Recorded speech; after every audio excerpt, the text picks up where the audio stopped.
സ്വാമി ശരണം. ഇക്കഴിഞ്ഞ ദിവസമായിരുന്നു മാവേലിക്കര ബാർ അസോസിയേഷൻ തിരഞ്ഞെടുപ്പ് നടന്നത്.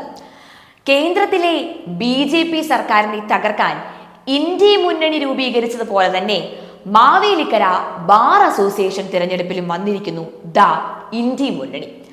അഭിഭാഷക പരിഷത്ത് സ്ഥാനാർത്ഥികളെ തോൽപ്പിക്കുവാൻ വേണ്ടി ഇക്കഴിഞ്ഞ ദിവസം രഹസ്യമായ രൂപം കൊണ്ട ഇന്ത്യ മുന്നണിയുടെ നേതൃത്വത്തിലായിരുന്നു ബാർ അസോസിയേഷൻ തിരഞ്ഞെടുപ്പിൽ പാനൽ അവതരിപ്പിക്കപ്പെട്ടത്. പരസ്യമായ രീതിയിൽ കോൺഗ്രസ്, കമ്മ്യൂണിസ്റ്റ് പാർട്ടി നേതാക്കന്മാരായ അഭിഭാഷകരാണ് ഈ മുന്നണിക്ക് സ്ഥാനാർത്ഥികളായി നിന്നതും പ്രചാരണം നടത്തിയതും.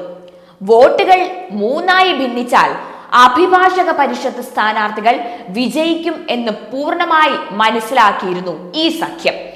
കോൺഗ്രസ് UDF അഭിഭാഷകരുടെ വാട്സപ്പ് കൂട്ടായ്മയിൽ CPM അനുഭാവ സംഘടനയായ ഓൾ ഇന്ത്യ ലോയേഴ്സ് യൂണിയനും കോൺഗ്രസ് അഭിഭാഷക സംഘടനയും പരസ്പരം സഹായിച്ചാണ് സ്ഥാനാർത്ഥികളെ നിർത്തിയിരിക്കുന്നത് എന്നും അതുകൊണ്ട് ആ പാനലിൽ ഉള്ള അഭിഭാഷകർക്ക് വോട്ട് ചെയ്യണമെന്നും അവർ അഭ്യർത്ഥന നടത്തി. കോൺഗ്രസ്, കേരള കോൺഗ്രസ്, RSP നേതാക്കന്മാരായ അഭിഭാഷകരാണ് ഈ അഭ്യർത്ഥനയെല്ലാം നടത്തിയത്. ഈ ഇലക്ഷൻ ദിവസം CPM നേതാക്കളായ അഭിഭാഷകർ പരസ്യമായി പാനൽ പ്രിന്റ് ചെയ്ത് അഭിഭാഷകരുടെ കയ്യിൽ കൊടുത്ത് വോട്ട് പിടിക്കുന്ന കാഴ്ചയും കൗതുകം ജനിപ്പിക്കുന്നതായിരുന്നു.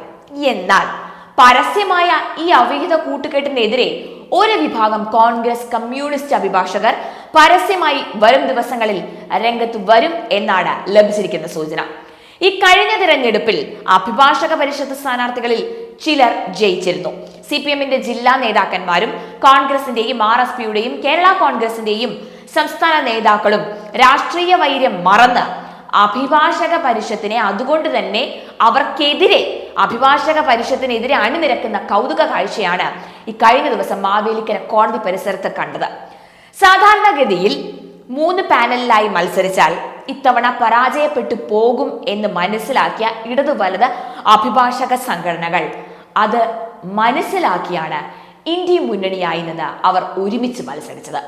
ഈ അഭിഭാഷക പരിഷത്ത് സ്ഥാനാർത്ഥികളിൽ എക്സിക്യൂട്ടീവ് കമ്മിറ്റി പ്രതിനിധിയായി അഡ്വക്കേറ്റ് ആതിര വിജയകുമാർ ഒഴികെ ബാക്കിയുള്ളവർ പരാജയപ്പെട്ടു.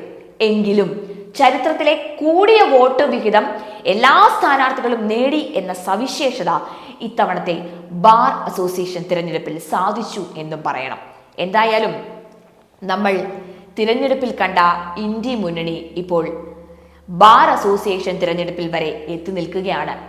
ഇനി എന്തൊക്കെയാകുമെന്ന് നമുക്ക് കാത്തിരുന്ന് തന്നെ കാണാം.